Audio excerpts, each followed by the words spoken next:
Welcome back. Today I'm going to be talking about setting priorities.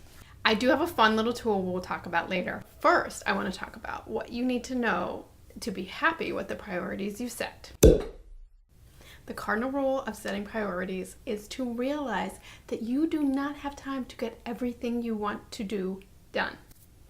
You are not failing. We live in a time when there's so much wonderful stuff you can do, so many interesting things to get involved in, and it's amazing.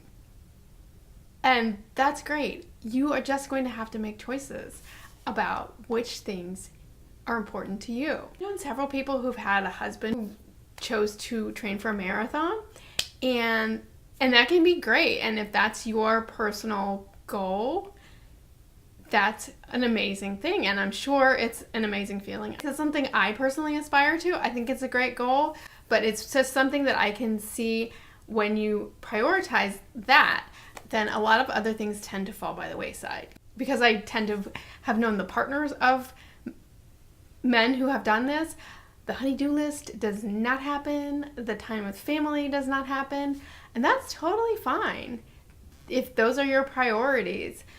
You do have to know that when you choose to do something, you are choosing not to do other things. One way we kid ourselves all the time is to say, I don't have time to fill in the blank. And I wish I remember where I first heard this, because I would give them credit, but I don't. But one of the pieces of time management advice that made the most difference to me was to reframe the phrase, I don't have time for, as, it's not a priority.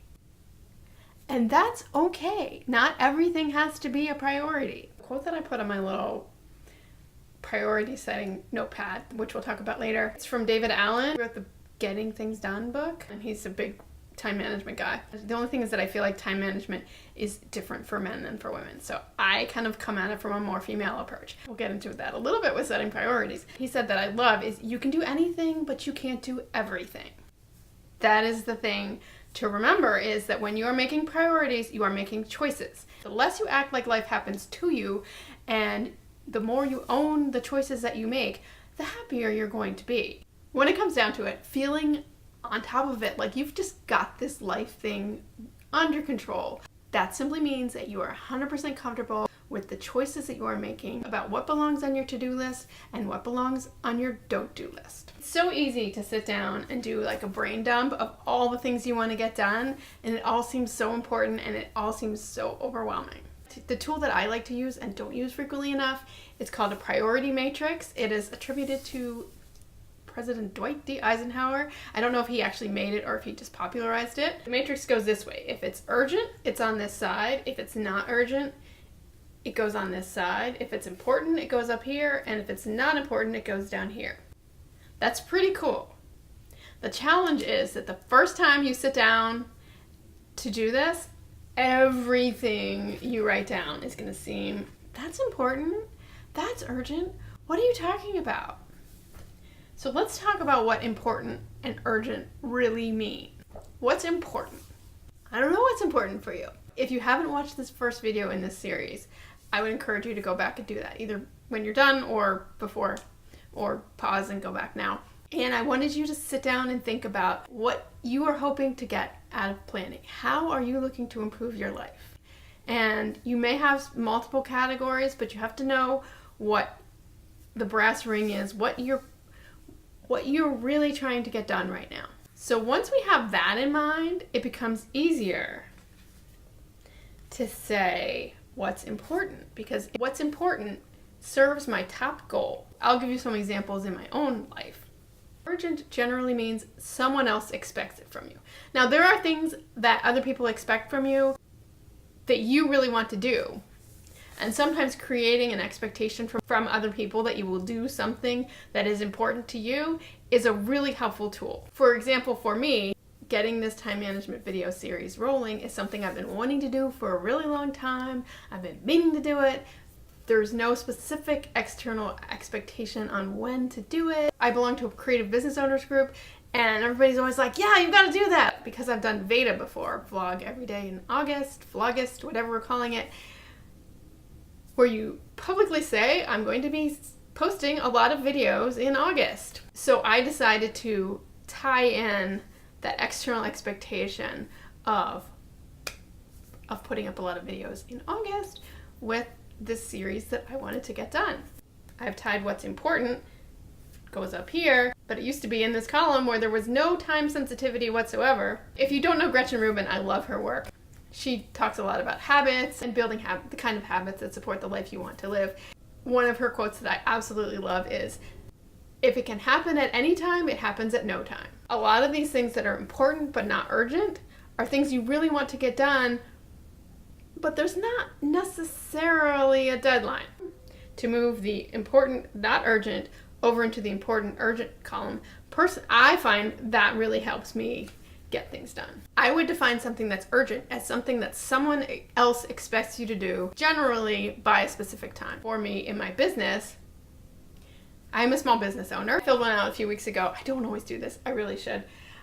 To me, I actually wrote in here, I wrote along here what my important focus is right now on activities that potentially generate new sources of revenue. Not just earning money, but really new sources of revenue. That's why I want to get a little bit more comfortable with my instructional video making, because I think I mentioned that I'd like to start doing Skillshare courses, but I want to make good ones. So you know what? You guys are my guinea pigs. And urgent is someone expects it from me. And it can get confusing. I have individual orders from my clients, and of course, the client work always gets done first. That's just how it works. That does generate revenue. It brings in income, but it doesn't generate a new source of revenue. I've read about how to use a priority matrix, and people say that most of your time should be spent here in the important but not urgent, and people who can do that are very disciplined. Part of what helped me realize that the key to getting these things done over here was to find a way to move them into here is Gretchen Rubin's 4 Tendencies quiz. I'll link that below.